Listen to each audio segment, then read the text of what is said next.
Good morning, everyone.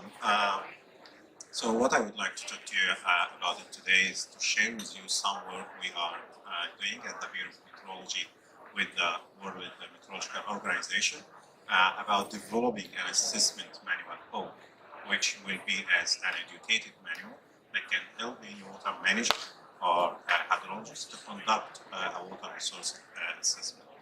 So I will go through the framework that we agreed, and I will take you through how this framework being implemented or used in the Australian experience. All right. Sorry if I missed you. As I said, I will talk about the water resource assessment manual book that being developed under the Commission of Hydrology with WMO, World Meteorological Organization.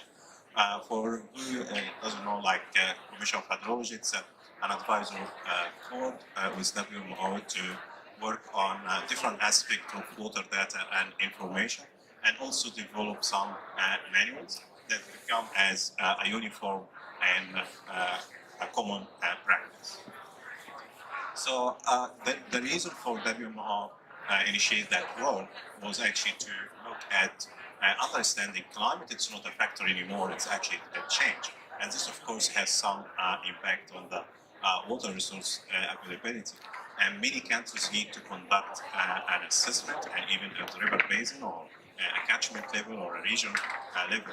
And what we found is actually there is no consistent approach that can actually be implemented and applied and adaptable by many water managers or many countries. So this was the initiative behind, or the driver behind, getting this type of assessment framework.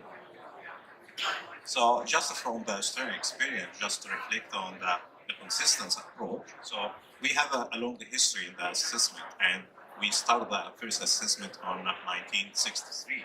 And what you can see here, different organizations being start to conduct the assessment, and this irregular on a different time frame, and also different coverage and different methods, and also different presentations of the result as well. So since the Bureau came in charge for that assessment and provide the national assessment since 2008, we started the first assessment in 2010. I will start to adopt this consistent approach to do the assessment. And we publish the assessment now on annual basis. So again, taking this message, there was a lacking of a consistent and adaptable approach to the assessment. And the WMO ran 3 workshops in the last 3 years in Panama, South Africa, and Geneva. And the idea is to come with an assessment framework that can be applied in the water-rich area and also in the poor area, but also to be able to be applied in the transboundary basin or international river basin, or even at different regional scale. And the idea is to be able to use this framework to answer the critical question that the region or the country or the global are facing, and also to become as an educated manual, so anyone can actually use it and follow the stepwise to be able to finish or conduct the resource assessment. So there were a number of authors being contributing to that work from around the globe. So people from Canada, USA, South Korea, Brazil, Africa, and Australia. So the framework, in a summary, it's a very 11 steps wise. It started by you formulate your objective for the assessment. So what you are trying to assess, or what you are going to test. And then you come with reviewing the institutional analysis setting for your objective. So understand if there is a water sharing plan and environmental flow requirements. And then the third one, or the third step, to define your spatial and temporary setting. So what is actually the right scale in a special way to be able to answer your critical question? And also, what is the right time frame? Do we need to do this assessment on a monthly for like a DAM assessment, or actually doing for like a full year or seasonal assessment? And then the fourth step is actually once you define your objective, your scale, and also your temporal scale, you start saying, right, is there any data available? What kind of data are available there? And by looking for the data, you can actually see if there is a data gap. So there could be a requirement for a modeling and to fill the data gap as well. And then this take you or prepare you to the fifth steps where you look at what approach I'm going to use here for my assessment. Is it a water balance approach? Is it a trend approach? So what type of approach? And in the manual, you will see different type of assessment approach you can actually apply based on the type of questions you are asking or even the scale you are asking about. And then you move to the data analysis. So once you agree on the approach and start to do your analysis and looking for the uncertainty. So any assessment needs also to consider the uncertainty level when you communicate your finding or your result. And then after you come with a key finding, you start looking at see, all right, how I can actually take this assessment forward and see how it can actually tell me or to plan for the future. And this is where the 7 steps come in, where you do the scenario analysis or scenario assessment. By working closely with your stakeholder and you try to define different type of scenarios that can be tested. This can be like climate change scenarios or introducing new dams or introducing new environmental flow requirements. And you see how you can actually derive that or testify that.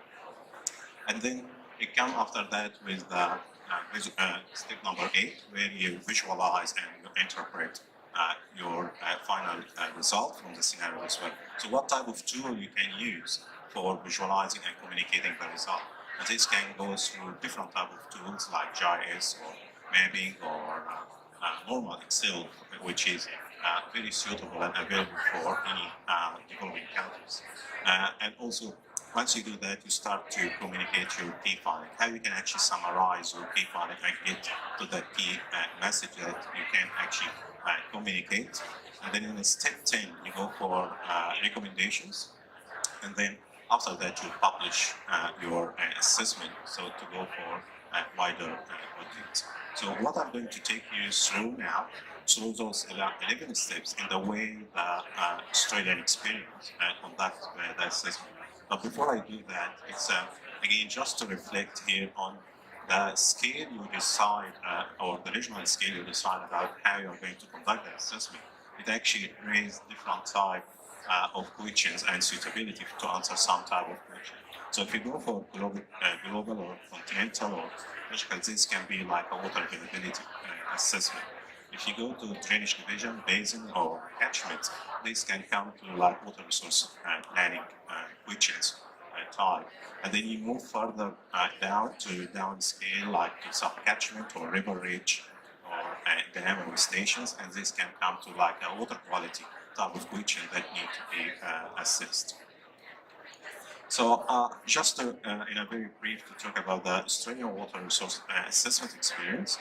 So for the people from outside Australia, just to understand the Australian system here run in 3 layers of government. So we have the local, state, and Commonwealth government, but also the water sector is very complex, and there are many players in the sector, from the federal government go to like catchment management, public, and industry. So for the first step here, just to back to the 11 steps, formulating the objective. So the assessment that we conduct in Australia here, it's about to assist our understanding of the impact of the past and present of the water management practice, and use that to be able to track where we are in the long-term context. In step 2, we're looking at what institutional we are working with, and this come with like Water Act in 2007, and also like water cap, environmental flow requirement, water cap to cap on the water diversion on Murray Darling Basin, and water sharing planning as well. So we try to understand that and review that.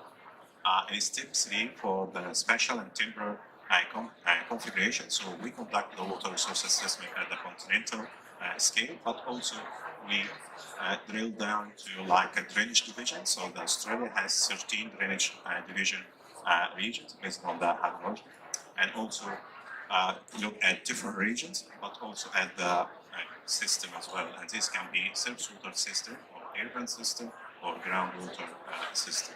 And we publish this assessment on annual basis.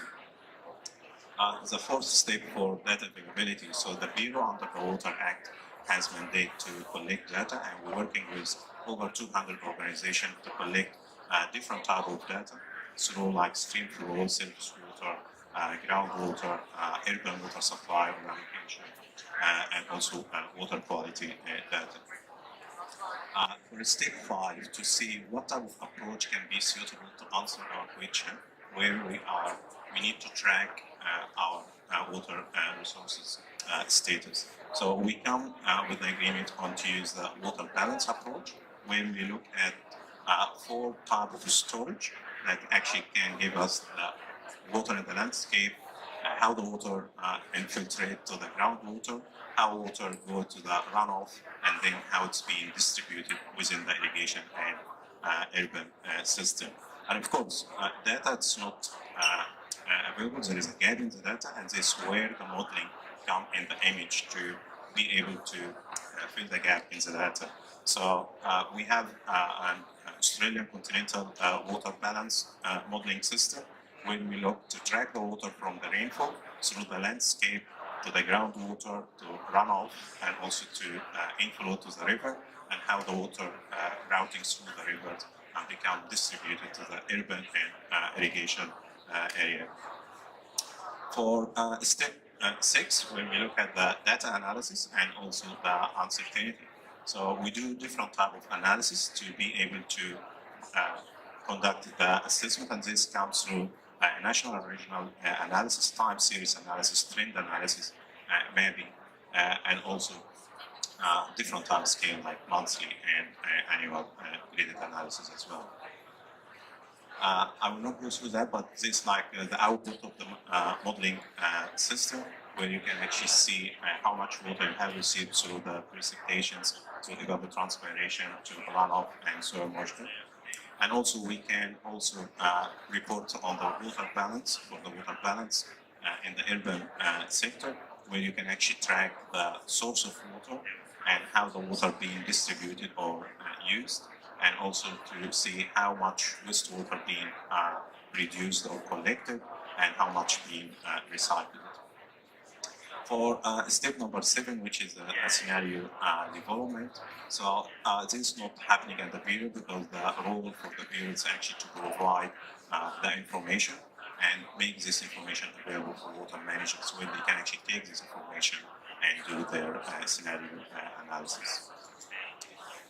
Visualization and interpretation, so different type of tools being used, but in the book we explain how you can use Excel, which is a very suitable tool for developing countries, and then you go through like different type of other tools for your analysis, like business intelligence tool and GIS and remote sensing. And then you, step number 8, the key finding. So one of the key findings, you can actually track the response for the climate change and how we invest in different type of water sources like desalination and recycling, and this start to reflect in different type of use for each year for the main cities. But also you can track how much was the storage at the beginning and at the end of the assessment year or the water year. For recommendations, you can understand the impact of the low rainfall and high temperature, and how this reflects in the stream flow conditions.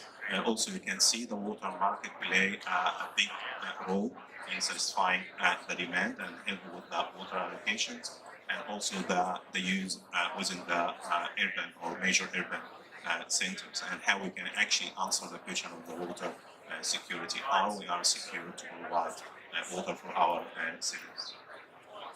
And finally, step number 11, how you publish this information. So we publish this information in a report. Will come now on every year, but also you can access that information through the BOM site. When you go for the water assessment, then you can see four types of information that come at national level, like water Australia, and at the regional level. For each region, you can select your catchment and see the status of that catchment. And then you can see the monthly water update, where you can get more monthly status for the river basin you are interested in. And then also you can get access to the early or previous water resource assessment. Just to conclude and finish, so watch the space for the WMO website on December 16, so by end of this year, where the manual book will be published, and it will be available for free for people to be downloaded and use it and go through the steps. Thank you.